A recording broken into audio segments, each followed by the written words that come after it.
കായിക വ്യവസായം, sports technology മേഖലയിൽ പുതിയ അവസരങ്ങൾ സൃഷ്ടിക്കുന്നു.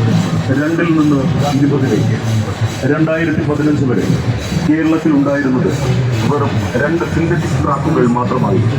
എന്നാൽ 2027 പൂർത്തിയാകുമ്പോൾ നൈപുണ്യ പരിശീലന പരിപാടികൾ, സമന്വയ തൊഴിൽ പദ്ധതി എന്നിങ്ങനെ വിവിധങ്ങളായ പദ്ധതികളാണ് ന്യൂനപക്ഷ ക്ഷേമ വകുപ്പ് നടപ്പിലാക്കുന്നത്.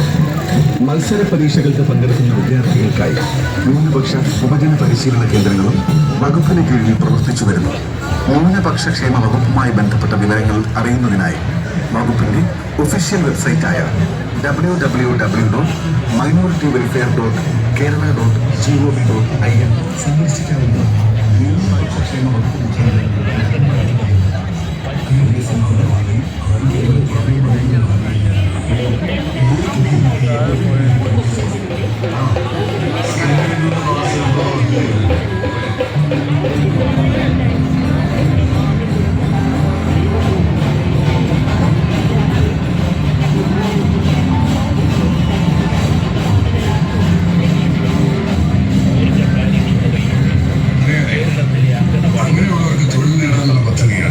നോർക്ക അസിസ്റ്റന്റ് മൊബൈലൈസ്ഡ് എംപ്ലോയ്മെന്റ് പദ്ധതി NAME.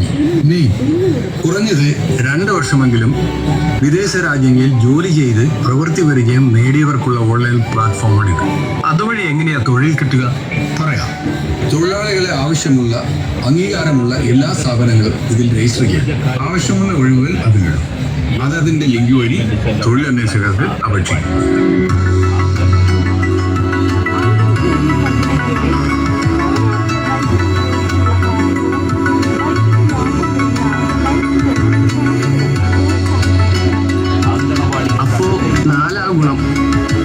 വിദേശ വൈദഗ്ധ്യം കേരളത്തിന് കിട്ടുന്നു, വിദഗ്ധ തൊഴിലാളികൾക്ക് ജോലി കിട്ടുന്നു, സംരംഭകർക്ക് വിദഗ്ധരെ കിട്ടുന്നു.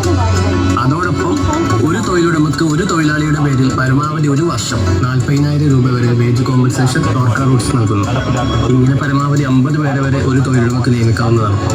കോവിഡ് കാലത്ത് എത്ര പേരാ തിരികെ പോകുന്നത്?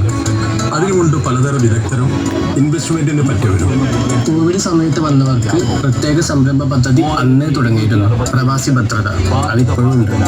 ഇതുവഴി 13,906 പ്രവാസികൾ സ്വയം തൊഴിലോ സംരംഭങ്ങളോ ആരംഭിച്ചിട്ടുണ്ട്. ഈ പദ്ധതിയിൽ 118 സർക്കാർ ഊർജ സംരക്ഷണ പ്രവർത്തനങ്ങളിൽ നിങ്ങളോടൊപ്പം.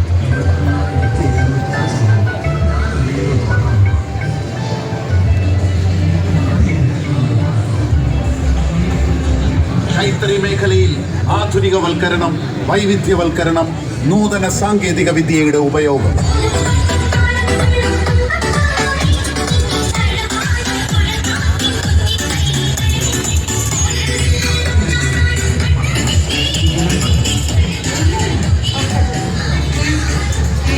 കൈത്തറി തൊഴിലാളികളുടെ സാമൂഹിക വൈവിധ്യവൽക്കരിക്കുന്നതിന് വേണ്ടി ആരംഭിച്ച കേക്ക് സ്റ്റോറിലൂടെ CSC സേവനങ്ങൾ, മിനി ATM സൗകര്യം, ചോട്ടു ഗ്യാസിന്റെ വിതരണം, മിൽമ ഉൽപ്പന്നങ്ങൾ, SME ഉൽപ്പന്നങ്ങൾ എന്നിവ മിതമായ നിരക്കിൽ നൽകി വരുന്നു. ഉപഭോക്താവിന്റെ അവകാശങ്ങൾ ലംഘിക്കപ്പെടുമ്പോൾ അവർക്ക് നീതി ലഭ്യമാക്കുന്നതിനും തെറ്റായ വ്യാപാര രീതികളെ ചെറുക്കാനും സർക്കാർ സ്ഥാപിച്ചിരിക്കുന്ന സംവിധാനമാണ് ഉപഭോക്തൃ തർക്ക പരിഹാര കമ്മീഷൻ.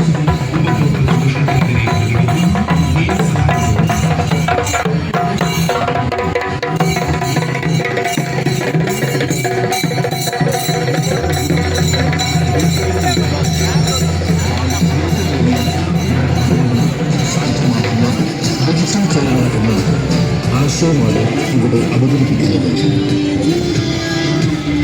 അതിദാരിദ്ര്യ നിർമ്മാർജ്ജനം ആരും വെറുതെയല്ല. കേരളത്തിൽ ഒരു കുടുംബവും ദാരിദ്ര്യം അനുഭവിക്കുന്നത്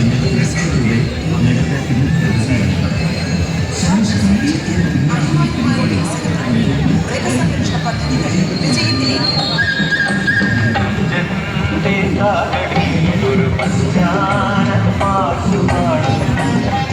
മൃഗസംരക്ഷണം ഭക്ഷ്യസുരക്ഷയ്ക്ക് ഭക്ഷ്യസുരക്ഷ, പോഷക സുരക്ഷ, ആരോഗ്യരക്ഷ, സാമ്പത്തിക സുരക്ഷിതത്വം. ആശ്രയിക്കാം മൃഗസംരക്ഷണ രംഗം. മുതൽ മുടക്കാം, ഉടൻ വരുമാനം നേടാം. പാലും മുട്ടയും മാംസവും അമൂല്യമായ ഉൽപ്പന്നങ്ങൾ. മികവോടെ മൃഗസംരക്ഷണ രംഗം. പാലുൽപാദനത്തിൽ വളർച്ച, ആഭ്യന്തര